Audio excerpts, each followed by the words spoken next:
Imagine waking before sunrise to the sound of iron tools striking frozen ground. The fire beside you has almost gone out. Your blanket smells like smoke and damp wool. Around you, men sit quietly in the dark, rubbing sleep from their eyes before another day of marching begins. No one talks much. Someone breaks apart yesterday's bread with both hands. Another checks a small leather pouch to see how much grain is left. This was not the Rome of marble statues and triumphs. Most soldiers lived far from the city, far from comfort, far from home. And what those men ate tells you more about the Roman Empire than almost any monument ever could. Hard barley porridge. Here's something the history books don't always make clear.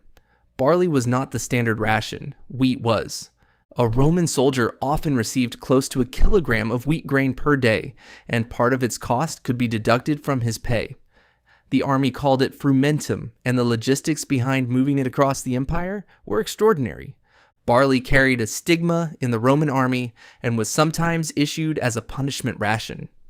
Men understood the humiliation immediately. It wasn't just food. It was a signal that someone had failed. But barley porridge still appeared in camps, especially in the eastern provinces where it was cheaper and easier to acquire. Thick, heavy, almost flavorless, stirred slowly in iron pots before sunrise while the camp was still dark. There was no expectation of flavor, only warmth, and enough weight in the stomach to make the first hours of marching easier. Nobody expected it to taste good. They only expected it to keep them moving. Dense soldier bread. When soldiers had time to bake, the result was a dense loaf often referred to as panis militaris. Each contubernium, the 8-man tent group that formed the basic social unit of the Roman army, shared a small hand mill. After long marches, men took turns grinding grain beside the camp perimeter while fires crackled in the dark.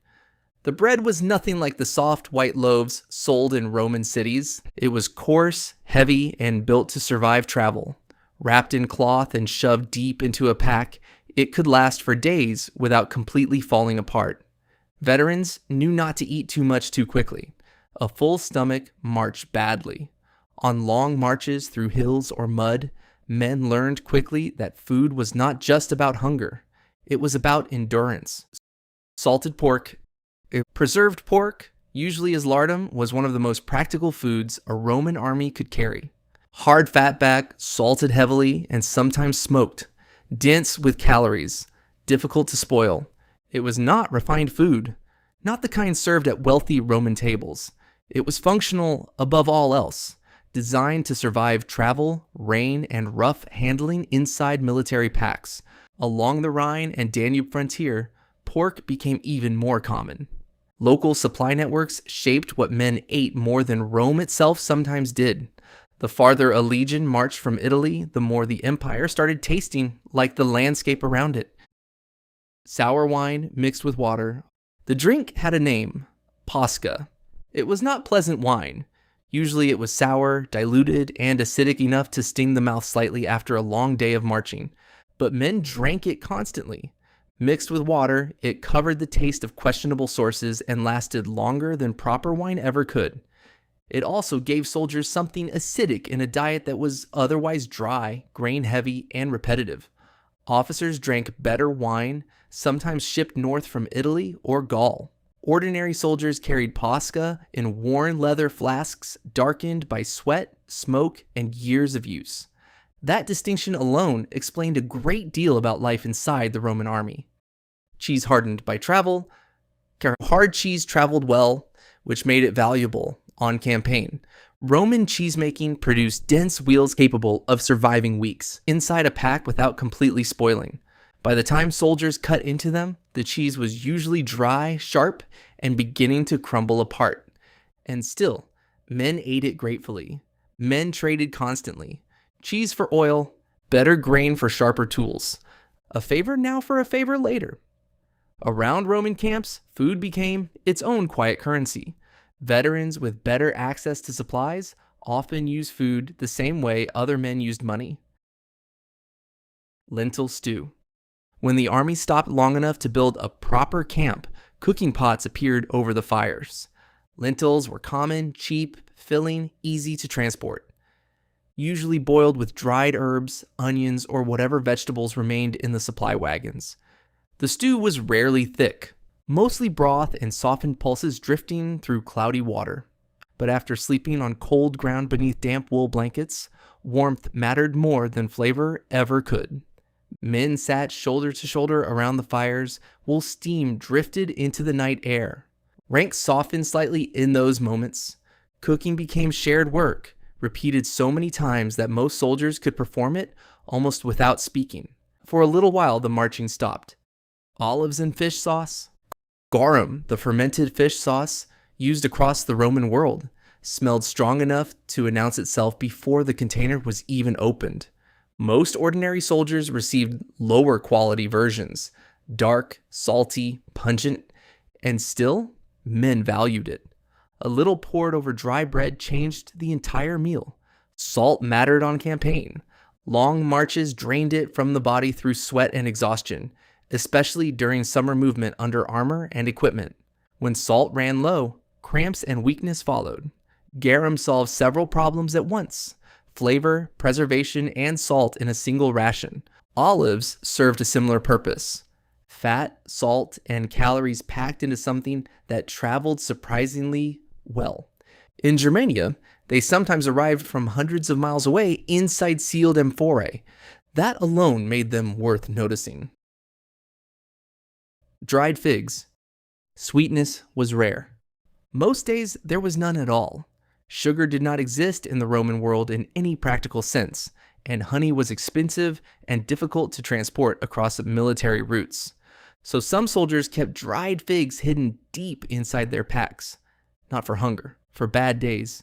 Lightweight, dense with calories, and slow to spoil, figs became one of the few foods that still felt personal inside an army that controlled nearly everything else.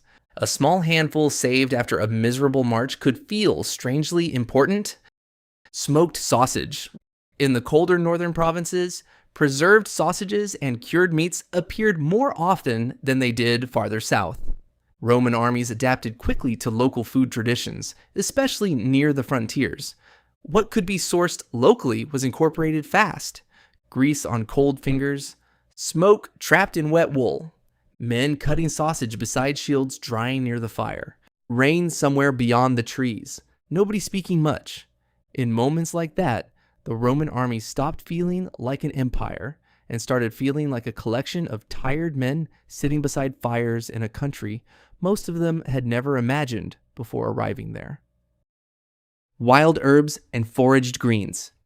Supply chains failed more often than people imagine. During long campaigns, soldiers gathered wild onions, nettles, edible roots, and herbs growing near streams or marshland. Veterans passed that knowledge quietly from man to man.